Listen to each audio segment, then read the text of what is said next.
And Tim, you are fantastic artists, and I believe you were residing in New Orleans and performing your craft out there for quite a while. Tell us, give us a little sequence of your career. A sequence, well,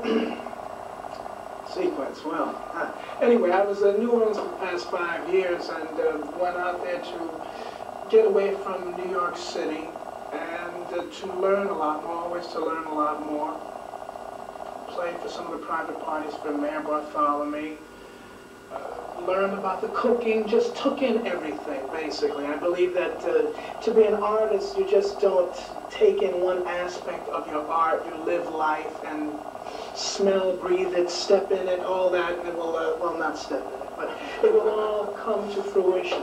Excuse me, just let me say that. I don't need to use that word fruition about 10 years. That's right, fruition. Okay. Which brings me to a point. You also have delved to, or still do comedy. Is that true? Oh, yes, sir. And you realize then that Nancy has... Oh, it's wonderful. I mean, it's very difficult to, it's easier to play for a full room. It's very difficult to play for a small room because you've got eyes and ears who are listening and watching you, and she did very well, very well. Good, stayed on, you know, on course. Beautiful. And how do you improve your craft?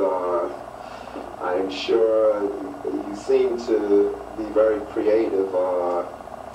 Some things about your playing seem to be relatively futuristic, if I may use the word. How do you kind of perfect your craft? Well, just honing in on myself and listening to myself, being true to listen to what's in my head, and going for it, taking the chances, challenging myself, and never being complacent. Always looking at what I call the inadequacies of myself. And by that way, I mean, if my teeth aren't clean and I don't admit to it, I'm going to be walking around the street with dirty teeth. So I look at my teeth, and that's what made me a good artist today. I clean my teeth. So, clean your teeth and you'll do great.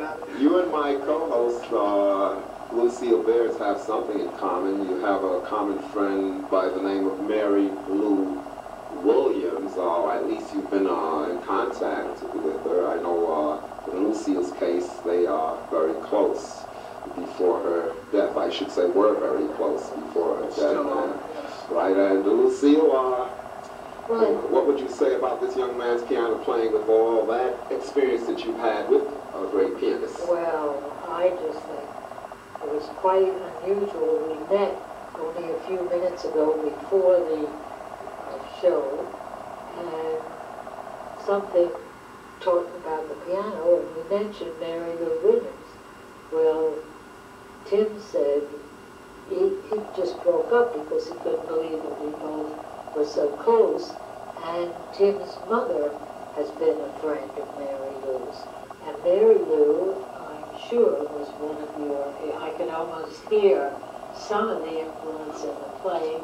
To answer Oliver's question, you are quite extraordinary and very, very special. Thank you very much. Well, it takes one to know one, they all say. Well, I'm not that much of an authority, but Mary Lou has been one of our greats who played with all the big boys, wrote for them. You know more about it than I do, so you can tell me how she influenced you. Well, she is part of the pain and the striving, so that legacy alone is an influence. I mean, if people who are whatever race, color, size, creed, or whatever can do it through times, through the Depression times, through the times of the 50s, through tumultuous times, then the 80s, which has its problems, we can do anything, you know. So, I mean, just the fact that she did it through some heavy times was an inspiration to me to try to go on and bring some joy, because there's so many artists who do take from their times of life, and if it's a depressing time, put over depressing art, but then there are people who look at the depression and say, well, let me bring some joy to this life and go on. And she was one of those people. How can you be reached, Tim? With a long arm. That's bad. That's bad, but she's going to hit me now. Through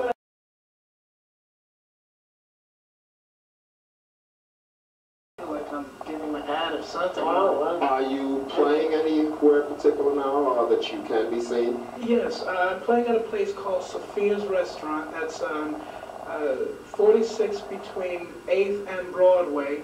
Matter of fact, 2 weeks ago, Miles Davis just opened up the jazz club downstairs, which is called Indigo Blues. And such people as Sonny Fortune have played there. And this week for New Year's, matter of fact, a famous band from New Orleans, the Dirty Dozen Jazz Band, is going to be playing for the New Year's Eve party. So it should be quite festive. All right. What's the location again? 46 between Broadway and 8th, Sophia's Restaurant. All right. Okay, where time is running out on us, like it always happens when some good things are happening. So I'd like to thank once again the viewers of The Owl and the Rainbow. I am confident you have enjoyed these two talented artists as much as my co-host Lucille Bears and yours truly, Oliver Richardson. And in 1989, to ensure a good year, we suggest you do the following. Have faith. Have faith in happiness, not misery. Have faith in riches, not poverty. Faith in friendship, not enmity. Faith in love, not hate. Good, not evil. Beauty, not otherness. Have faith in immortality, not death. And now, from all of us here to all of you out there, happy holidays and best wishes for the new year. And I'd like to paraphrase Casablanca and say, play it again, Tim.